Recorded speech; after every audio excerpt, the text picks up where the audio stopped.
I guess Eileen's Okay, ready. yeah, she's, Is she ready? yeah, good evening, good evening, Mayor, Council President, Council members.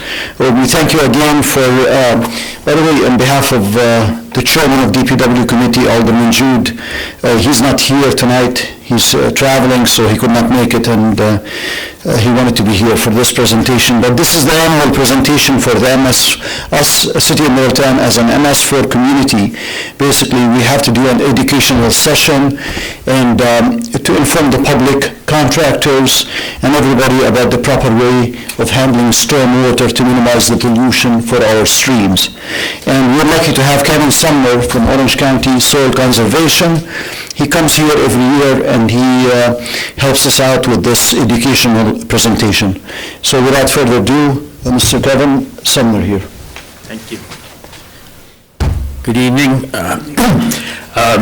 Jacob likes me to talk about the 6 minimum measures. I've been doing that for a couple years, so I will do that, but I also wanted to take this opportunity to just introduce you to this watershed management plan that we recently completed, and we can kind of kill 2 birds with 1 stone with that, because we'll find that a lot of the material in the watershed plan relates pretty directly to the MS-4 program and the 6 minimum measures.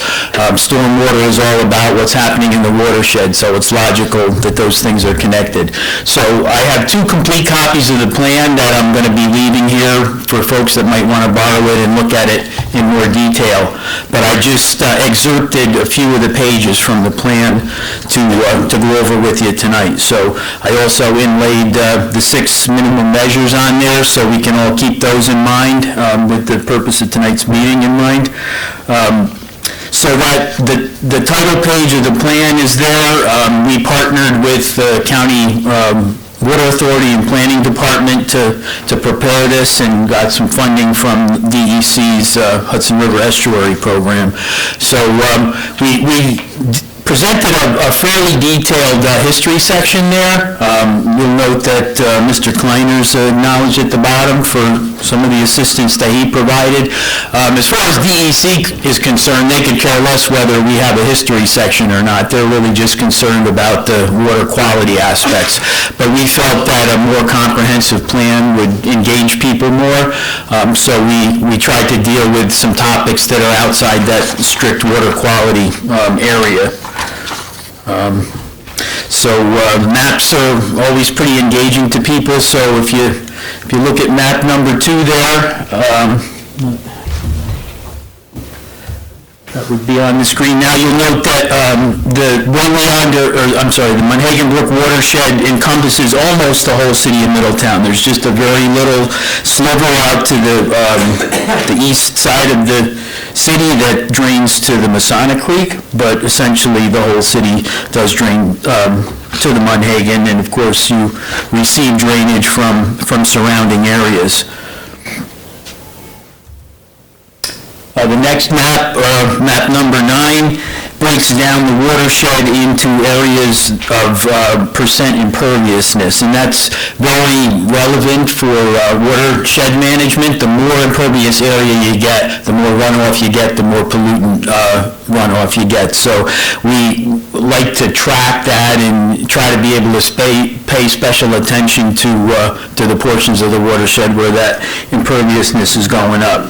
So the plan is fairly map heavy, and because of the size of the watershed, we were able to do a pretty intensive plan. We had previously done a plan for the whole Walk Hill River watershed, which is 800 square miles, and the Monhegan Brook is more in the 10 to 12 square mile range, so it gave us a lot more opportunity to do some in-depth study there.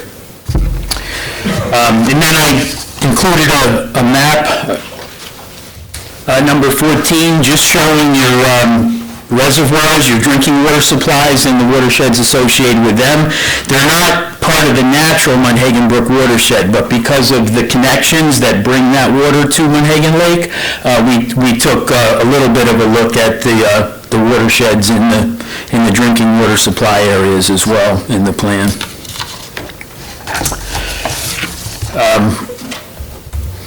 Stormwater management is central to the MS-4 program, and although much of the city is built out, there still is some construction, and we need to really pay special attention to those construction sites. The picture there under the stormwater management page is in the Monhegan watershed, close to the city, and a fairly small construction project still generated a lot of sediment, and the whole time that those sites are open and being worked on, they're very vulnerable to runoff that gets into the creek. So that's something that needs to really be addressed vigorously with your MS-4 program.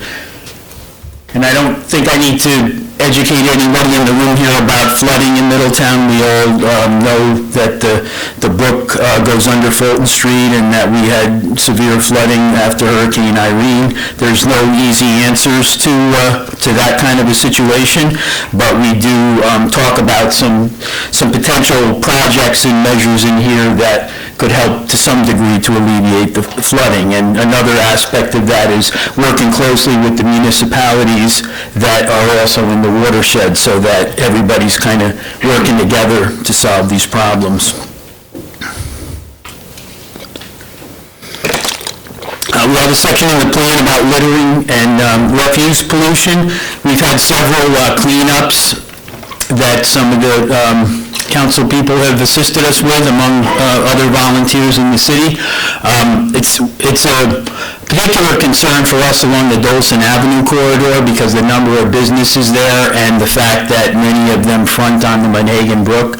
So we focus a lot of our cleanup efforts there, and we would like to work more closely with some of those businesses on improving some of the dumpster management. That's one of the issues we saw, that material that's when they're overfilled or the tops aren't closed, and in some cases they're located close to the stream. So we'd like to be able to work with those businesses on trying to improve that situation. I just had one question. Yes, sir. On page 70, when you talk about negligent compliance of permitted construction sites, under whose domain does that fall to enforce those? If you're an MS-4 community, then you're the first line of defense. If DEC feels that the local municipality is not being aggressive enough, then they could step in and intervene both with actions against the MS-4 itself as well as the construction site. That particular site wasn't in the city of Middletown. It was outside of it, but I'm doing a 4-hour presentation tomorrow morning on construction site erosion control, and I've given this course to the same people 3 times over, and we still aren't seeing some of these practices installed right, so that can be very frustrating. Thank you. I believe I spoke a little bit about some of the green infrastructure planning for downtown, and I believe Dr. Johnson was pleased last year to hear that I felt that the city was ahead of the curve in that respect. It's slow going because they're complex projects, these parking lot redesigns, but that, as far as I know, that is still going to happen, and that's going to be a great asset for the downtown, along with all the other activity that's going on down there. So we're really looking forward to that. We first started talking about this as a planning initiative probably 4 or 5 years ago. So things take time to come to fruition, but it's very rewarding when they do. I'm not going to go through the whole recommendation table, but that's kind of a compilation of some of the recommendations. A plan is a waste of time if it's just a bunch of information that sits on a shelf. We wanted to conclude the plan with a set of recommendations that could be implemented, and we prioritized those. We put some rough cost estimates in there and some of who the primary partners that we think would be involved in some of those. I'm sorry, I'm not advancing. What are HBAs? HABs or? HAB? Yeah. Harmful algal blooms. So the one recommendation or project, so to speak, that I did highlight in the recommendation table there is what I'm calling residential rain garden cost-sharing program. I've found out that there's a lot of communities that have these through various funding sources. They offer residents financial assistance for building these small stormwater management measures in their yard. And they can be built fairly cheaply in some cases for perhaps as little as several $100s if you don't need to hire excavating equipment. Many of the communities that do this, they cost share these things in the $1,000 to $2,000 range per project. And they're structured different ways, but that's something that I'd like to keep talking to the city about. And we're getting some funding from the state of New York now that they leave a lot of discretion to my board of directors in terms of how we use that money. So we'd be willing to discuss with the city allocating a certain amount of our state funding for this kind of a program if we could partner with the city to work out a way to make that available to residents. I doubt that we'd have people knocking the door down to do it initially, which is okay if we start slow, but we could, if there's a few people that were interested, then we might be able to generate some interest and actually have that complement some of the larger projects that are going on downtown, because even if we address runoff from downtown, you still have the whole portions of the city that are covered by houses and yards and sidewalks, and these kinds of things can start to help to soak some of that water back into the ground and not have it all immediately run off into the storm drainage system and into the Monhegan Brook. What is it, like their own ponds? Well, it's, actually the picture that's in your handout is of, up at this community campus, the one in the PowerPoint here. This one is at SUNY Orange. If you've done these things right, they look like a part of the landscape. The only time they hold water is immediately after a storm, and that water drains into the ground in 12 to 24 hours. And this one especially, the horticulture people at SUNY Orange were very engaged in the project and helped to design the final planting so that this looks like it's intended to be there. And that's how you want it to look, because you want the homeowner to embrace it and take care of it. And there's so many different plants that you can use that will tolerate that short-term funding, inundation, flooding, that it makes it very easy to come up with a planting plan that pleases the homeowner but also accomplishes the goals of the stormwater practice. So, I got into the city with a lot of older trees that we cut down. How much does planting new trees, does that cut down? Trees help a lot? Well, they help, for a lot of different reasons, but when it comes to getting stormwater back in the ground and not having it all run into the storm drainage system, you have to give it a chance to soak in. So that's the whole idea of these rain gardens, is that they're a very mild depression. And you can plant trees in these things too. So then a tree could function even more effectively for stormwater management, because that water the root system is able to take up that stormwater that's been routed into the practice. Can you like porous asphalt, like you could do a parking lot with layers? There is. How viable is that? Well, it works, but it's very expensive and it requires maintenance, and the jury's kind of out on that. There's communities that are doing it. My opinion is that we can treat the stormwater in cheaper ways with these green practices. For example, when the work gets done across the street here, you will see some pervious pavement in there, but you'll also see that the islands, the parking lot islands will be depressed, and the stormwater will run into them, and that will filter the stormwater better. Pervious pavement will put it back in the ground, but it doesn't really filter as many of the pollutants out of it. Excuse me, we already have that behind the Woolworth, and it's very successful, that porous pavement. And the projects Kevin was talking about, we will have them all over parking lots in downtown. They're really very successful, and It's like 3 feet of gravel. That's one of the things that makes it so expensive. In a lot of cases, you don't need to use pervious pavement on the whole parking lot, depending on how it's tipped. You could just use pervious stalls on the downslope end of the parking lot and not do the whole thing, so that helps to control the cost. So it's definitely got a place in your stormwater management program, but the cost puts off a lot of people because of that very thick stone layer that Also, the mayor mentioned. because this is televised, trees are extremely important, not only for stormwater management, but also for the global warming and taking out the carbon monoxide and dioxide and, making it into the carbon, into the actual structure of the tree. It's extremely important for us to clean the air.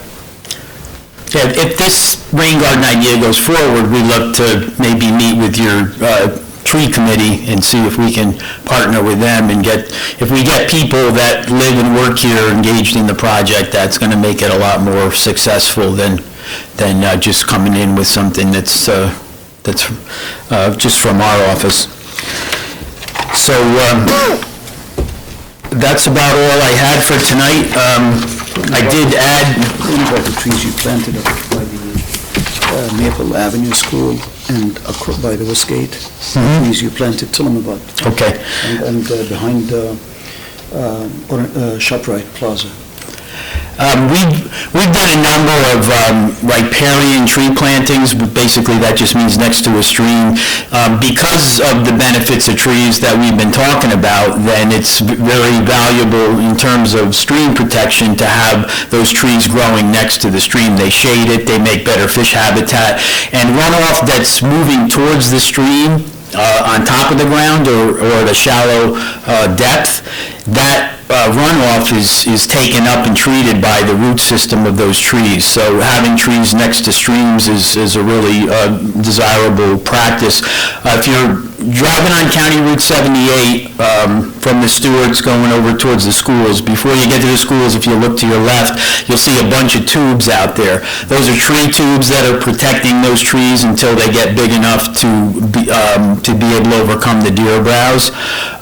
So it doesn't look like much now, but those trees are planted 100 feet on either side of the stream.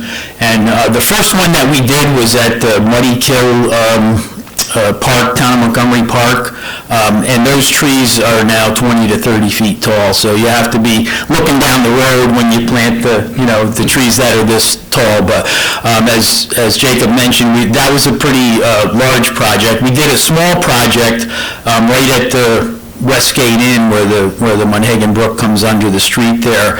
We got the permission from the landowner there. And it's a small project, but we removed a lot of Japanese knotweed that was growing on the stream bank.